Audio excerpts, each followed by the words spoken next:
Hi, everybody. This is Dan Stolbarger. Welcome to this week's Holy Ground Fellowship Middle East Update.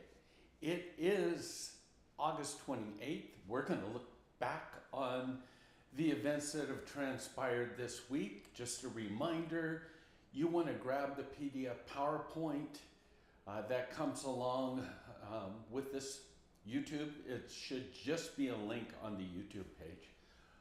We always start with our news bites.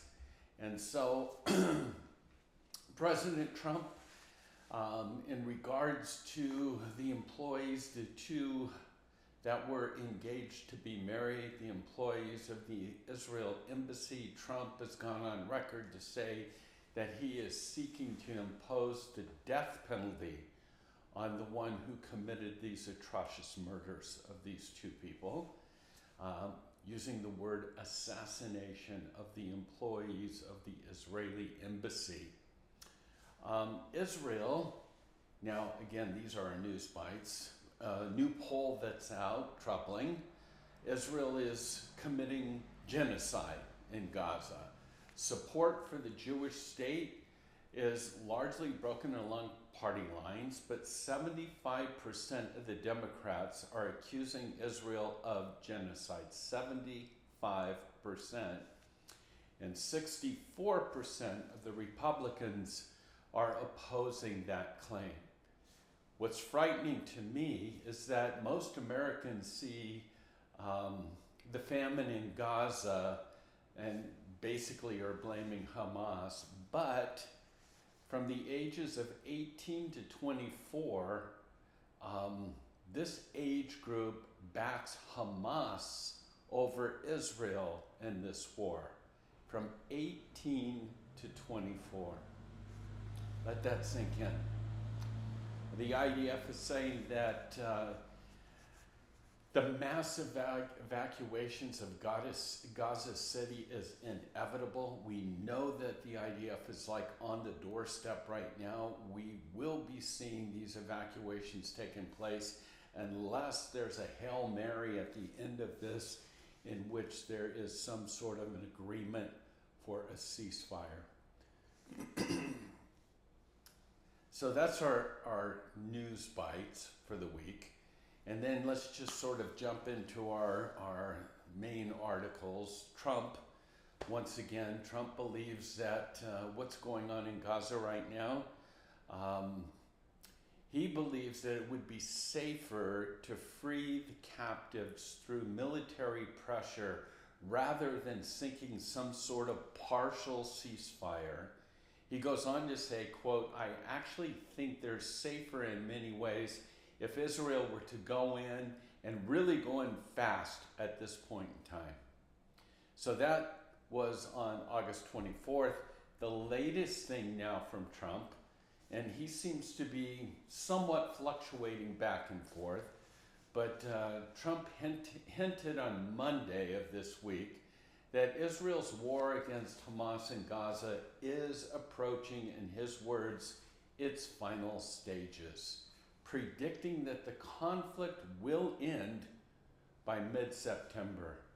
He stressed that while the conflict is going to come to an end, the public should never forget October 7th, of course, referring to the Hamas massacres that saw some 12,000 people in Israel killed and an additional 250 kidnapped to the Gaza Strip.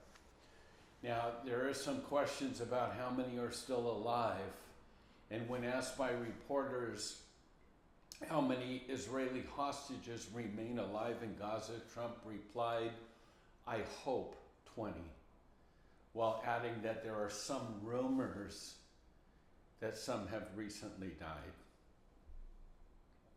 And then from All Israel News, I kind of want to shift to something that was eye-opening, at least for me. Joel Rosenberg's All Israel News, One for Israel, he was interviewing the president of that. He said, in 1967, there were fewer than 2,000 Jewish people around the world who believed that Jesus is the Messiah. Recent studies, recent polls indicate that there are now, are you ready for this? 1 million followers of Jesus worldwide of Jewish descent. He goes on to say that the war that erupted on October 7, 2023, has only accelerated this trend with notable shifts in spiritual dynamics. He says, we have seen a tremendous uprise in the number of people that contact us and the number of people that write to us and want to know more about Jesus. We call upon God usually when things go not going well, in times of disaster. And so all of this that's been taking place, this truly is the hardest time for Israel and Jews worldwide since the Holocaust. So, hungry hearts, let's continue to pray that Jewish eyes would be open to receive their Messiah. And then the contrast, what's going on. We know about Hamas. We're praying that Hamas comes to an end. But the so-called more moderate side of the Palestinians, the Palestinian Authority, this just out from our friends at Palestinian Media Watch, regarding school teachers in Gaza. They're threatening the PA. If the teacher's salaries are not made, the teachers will strike and they'll not open the new year. If only 70% of their salary is paid, the teachers will only work 4 days a week. If less than 70% of their salaries are paid, then teachers will work only 3 days a week. But, listen up, terrorists with blood on their hands that sit in Israeli prisons who need no money will be paid. Mahmoud Abbas, quote, even if we only have 1 penny left, it is for the prisoners.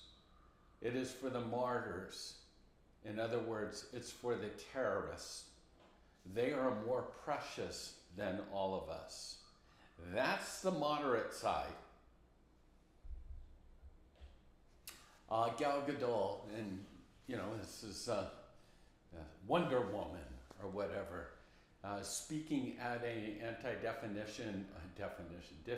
defamation league event in New York earlier this year, spoke out about personal attacks against her because of her Jewish heritage, her Israeli identity. My name, this is her quote, my name is Gal, I'm Jewish. Isn't it crazy that just saying that, just expressing such a simple fact about who I am feels like a controversial statement? But sadly, that's where we are today. This is a time when many of us in the Jewish community have had to find our voice and confront the hatred against us, even if it's extremely uncomfortable. That's been the case for all of us in every walk of life, in every profession, including my own. And we just read that she was banned from a film festival coming up in Italy. She's banned because of the pro-Palestinian movement. No Jews allowed. Seems like it's the 1930s and 40s in Germany, doesn't it? Well, last up, Israel released, this is a visual, I hope you have the slide. Israel released 13 Palestinian prisoners on Sunday. Take a look, all alive on the left-hand side, healthy and smiling. Now, take a look at what Hamas did to Israeli hostage Evyatar David. Beaten, starved, dehumanized. This, my friends, is a visual difference between Israel and Hamas. Well, that is our update for this week. Again, much to pray about. And until next week, God bless you and shalom.